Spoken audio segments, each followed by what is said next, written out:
你看，把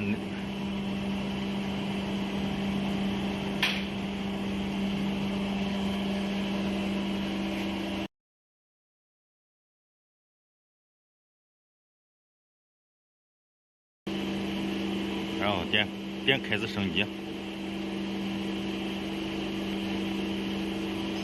然后送电，然后看这个，看下边那个绿色的进度条，进度条完成之后，这个操作成功就可以了。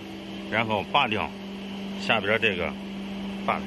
拔一下这个，然后把平连接线给点上，关闭电源，把平连接线重新插上，